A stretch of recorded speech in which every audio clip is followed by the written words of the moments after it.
He was a prince, but he was murdered by a foot soldier who didn't even know his name.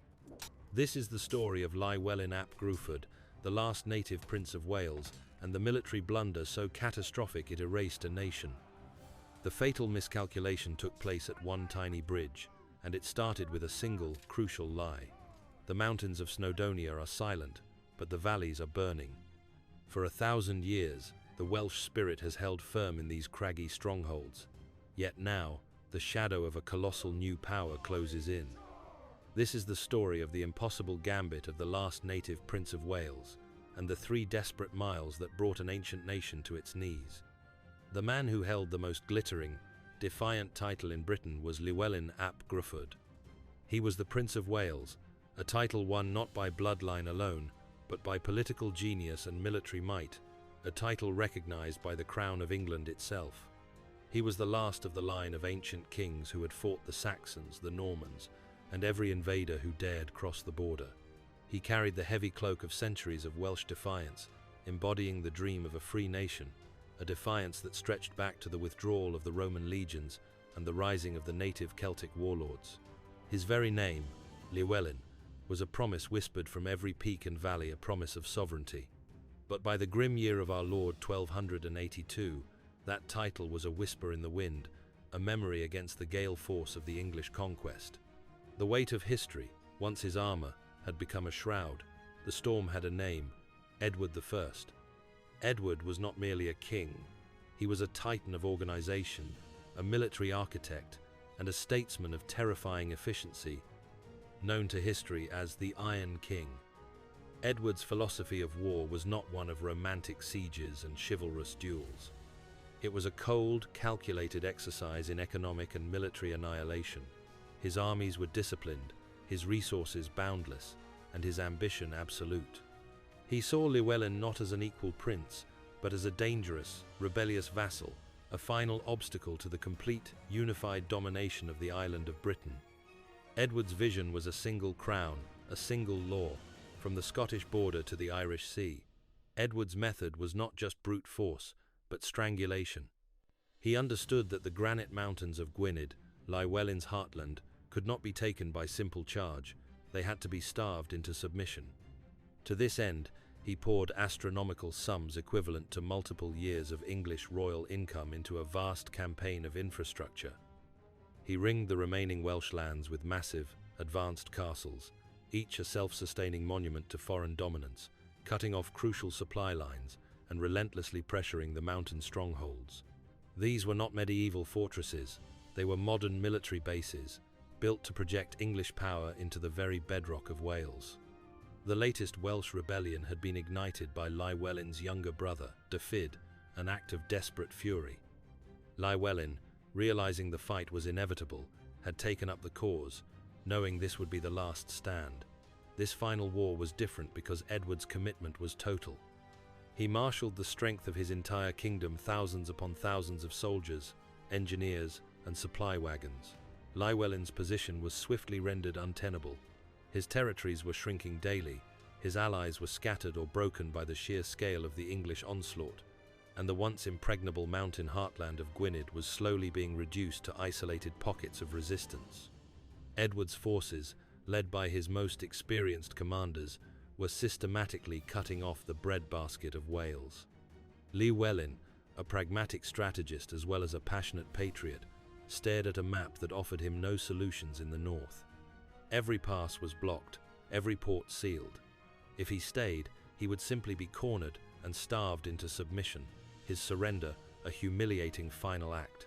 He had to break the English strangulation, and to do that, he had to take a risk that bordered on insanity.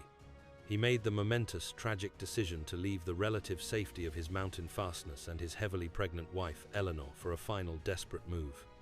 His loyal men looked south, where Llywelyn planned his final, reckless gambit, a high-risk military and political operation deep into the hostile, uncertain heart of mid-Wales. The goal was not to win a pitched battle against Edward's main army, which would have been suicide against the English heavy cavalry and massive longbow forces. The goal was to ignite a new, wider front. Llywelyn intended to use his presence as a lightning rod to inspire the disgruntled Welsh lords of the south particularly those in Powys, who were only nominally loyal to Edward. If he could rally these magnates, if he could create a critical mass of rebellion, and perhaps even draw out some dissatisfied marcher lords, the volatile barons who governed the English borderlands, he could force Edward to break his devastating sieges in the north and divide his overwhelming power. It was a Hail Mary pass, a final, reckless swing for freedom that relied not on steel and coin, but on the potent, ancient dream of Welsh unity. Llywelyn was banking everything on the enduring loyalty of his people, hoping a symbol of resistance could still move mountains. But the moment he turned his back on Gwynedd, he was stepping into a wilderness of uncertain loyalties and English spies, and the fate of Wales rode with his small column. If you are finding this epic clash between a prince and a king engaging, please consider subscribing to our channel. Your support allows us to keep telling these incredible stories of history's greatest turning points.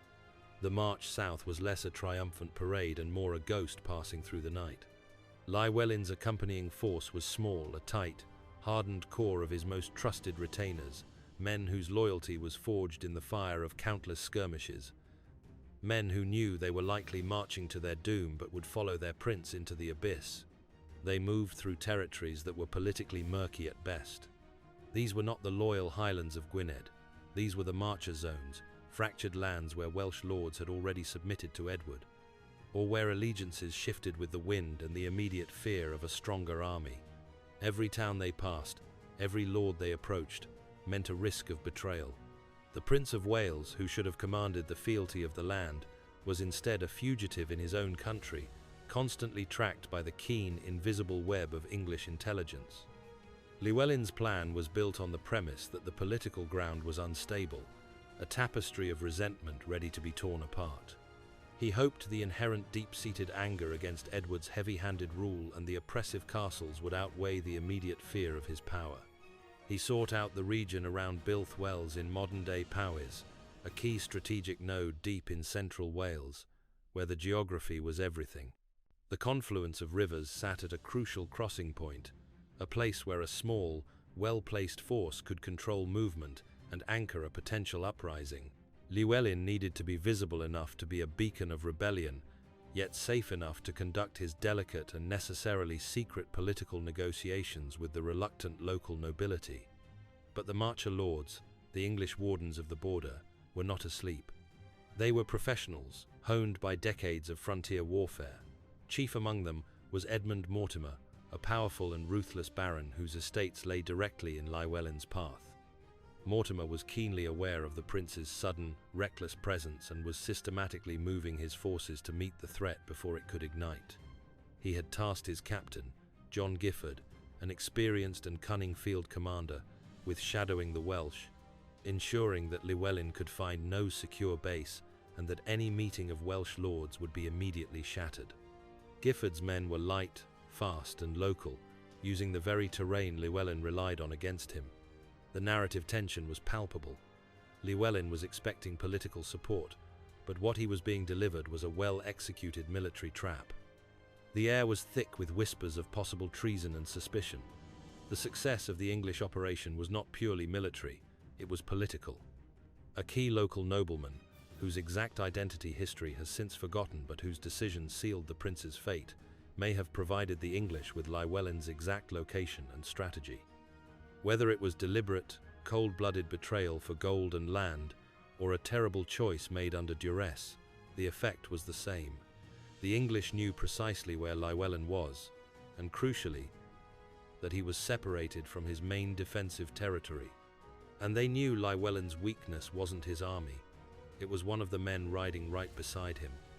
As the bleak cold of December approached, Llywelyn and his dwindling force settled near the river Irfon, sometimes referred to as the Irvon, waiting for the promised rendezvous with his southern allies. The terrain was harsh and unforgiving, offering temporary concealment, but also making rapid movement difficult. Llywelyn was isolated, exposed, and banking everything on a promise of support that was slowly, silently being broken by the fear of Edward's might. He was a beacon of defiance placed in the most vulnerable position possible, waiting for a signal that would never come. The trap was set, the net was closing, and the prince was about to walk into the final act of his nation's thousand-year-long drama. The morning of December the 11th, 1282, broke over the hills near Bealth with a chill that was as heavy as the atmosphere. It was a day of monumental, tragic miscalculation, one that would be dissected by historians for centuries. Some accounts speak of snow falling silently, others of a bitter, driving sleet that obscured the landscape. Whatever the weather, Llywelyn, needing to finalize the details of a political conference or perhaps scout the final approach of the English forces, made a fatal decision. He separated himself from his main body of Welsh infantry. He left his men, perhaps as many as 2,000 hardened fighters, stationed in a strong defensive position on one side of the River Irfon, specifically near the crucial crossing known as Orewin Bridge. The bridge crossing itself was narrow, defensible, and had been partially destroyed by the Welsh to maximize its tactical advantage. Llywelyn himself rode off with only a tiny personal bodyguard, moving into a nearby coppice, a small patch of woodland, to conduct his sensitive business. He banked on the absolute certainty that his main force at the bridge would hold off any immediate English threat, giving him time to return. He was tragically wrong. The English forces, led by the astute Giffard, had been tracking him meticulously and arrived on the scene that morning. They found the prince's men exactly where they expected them, well positioned at the bridge crossing. A frontal assault would have been costly and slow, bleeding Giffard's forces dry in a costly medieval bottleneck. But the English had local knowledge, almost certainly provided by the traitorous local informer. They knew of a nearby ford, a shallow point in the river that the Welsh had neglected to cover. The English plan was brilliant in its simplicity and devastating in its execution. While a small English detachment made a loud, aggressive feint at the bridge to pin the Welsh army in place, the main body of Giffard's forces silently slipped across the Irfon using the ford. This maneuver was swift, decisive, and utterly devastating. The Welsh force, focused entirely on the noise and conflict at the bridge, believing the attack was solely focused on the front, was completely flanked. Now, they were cut off from their prince and facing an attack from an unexpected quarter. The battle quickly became a rout. The Welsh fought with the desperate courage of cornered men, but they were overwhelmed by the organized English archers and men-at-arms. The Welsh defenders held the bridge, but Giffard wasn't interested in the bridge. He already had his men crossing the river 300 yards away. The resistance at Orewin Bridge collapsed. As the Welsh forces were cut down, scattered, or pushed into the freezing river, Llywelyn remained in the coppice, tragically unaware that the defensive line he had staked his life and his nation's fate upon had just evaporated. He had separated his body from his sword, and now the path was open for the English to find the head. The wind carried the last cries of his dying men, a sound he mistook for the normal din of a prolonged skirmish. The sounds of organized fighting and the clashing steel of the battle were already fading, replaced by the hoarse shouts of pursuit and the panicked, scattered cries of the defeated Welsh. Llywelyn, returning from his meeting and hearing the strange, fragmented noises of the pursuit, realized with sickening clarity that the battle was lost. He galloped toward the river crossing, but it was too late.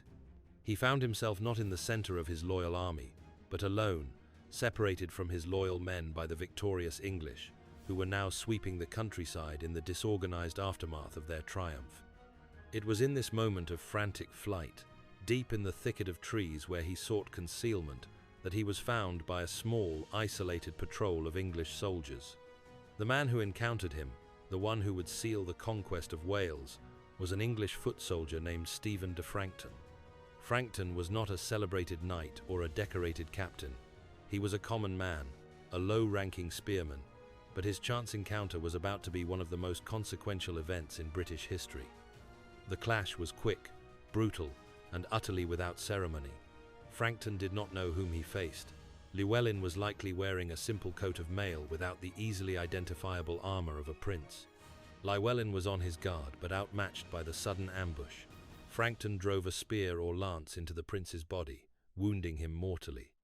The prince, already separated from the remnants of his guards, fell without surrendering, without revealing his identity, and without a witness to speak his final words.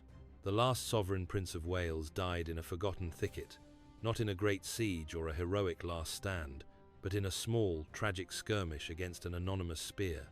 He was on the ground, wounded and alone, fighting a man who saw him as just another rebel. The English soldier, Stephen de Frankton, was about to make a kill that would change history, yet he had no idea who he was looking at. Frankton's patrol left the body on the field and continued their sweep of the area, perhaps intending to return later to collect their spoils. However, one of the English soldiers returned shortly thereafter. In stripping the body of its armor, they discovered an ornate object that instantly changed the nature of the entire war, a signet ring engraved with the coat of arms of the Prince of Wales. The discovery must have been a chilling, electrifying shock. The anonymous Welsh officer they had killed was the Welsh prince. The realization swept through the English camp with the force of a tidal wave. Llywelyn's death was confirmed. The Great Rebellion had been decapitated. News of the disaster traveled swiftly back to the scattered Welsh forces, turning despair into utter collapse. The army he had marched south to save was now leaderless, their hope extinguished in a moment of cold steel. The English commanders moved fast. The body was officially identified, and the head of the last prince was severed, destined for a journey that would transform a military skirmish into a profound act of state propaganda. Please share this story with a friend who appreciates the dramatic turning points of history. The triumphant, macabre procession to London was the final, devastating chapter of the conquest. Edward I, the Iron King, received the news and the grisly trophy with cold satisfaction. The head of Llywelyn ap Gruffudd was paraded through the streets of London and then, in a crowning act of political and psychological warfare, placed upon the ramparts of the Tower of London. To mock the ancient Welsh prophecy that a Welsh prince would one day wear the crown of Britain, the English placed a silver crown and a garland of ivy upon the prince's head. It was a clear, unambiguous message broadcast across the continent. The independent sovereignty of Wales was officially, brutally, and permanently over. The centuries of resistance had culminated not in a peace treaty, but in a gruesome spectacle designed to crush the Welsh spirit forever, a visual testament to the absolute power of the English king. The immediate aftermath was swift and total. The remaining Welsh resistance was utterly demoralized. Llywelyn's younger brother, Dyfed ap Gruffudd, who had instigated the entire war, was hunted down and captured the following year. Dyfed was subjected to an even more horrific fate than his brother. He was dragged to his execution, hanged, drawn and quartered. He was not only the last Welsh prince, but the first person of high rank executed by this savage method under Edward's laws, making his death a chilling precedent and a final closure to the war. His public, excruciating death definitively sealed the conquest. Edward I cemented his victory by constructing a massive iron ring of magnificent, powerful castles, Caernarfon, Conwy, Harlech, and others that stood as symbols of English dominance, effectively controlling the Welsh population for centuries. The Statute of Llywelyn in 1284 formally absorbed Wales into the English administrative system, ending the legal existence of the independent Principality of Wales and placing it under the direct, unassailable control of the English crown. But history, as always, is a long game. The death of Llywelyn ap Gruffudd at Orewin Bridge was the turning point, the final moment of collapse, but it did not extinguish the fire of Welsh identity. The memory of the last prince became a powerful, enduring symbol of the loss of independence. His tragic end ensured that the struggle for freedom, though defeated on the battlefield, would remain a core, unyielding part of the national consciousness for the 7 centuries that followed. He was the end of a line, but the beginning of a powerful, often silent, but always burning, legacy of defiance. The tragic defeat at Orewin Bridge proves that even when the heroes fall and the nation is lost, their memory can remain the seed of hope for the generations to come. If you want to dive deeper into the incredible battles and figures who shaped our world, make sure to like this video. Leave a comment below telling us what piece of history you think deserves to be told next, and hit that subscribe button to join our community.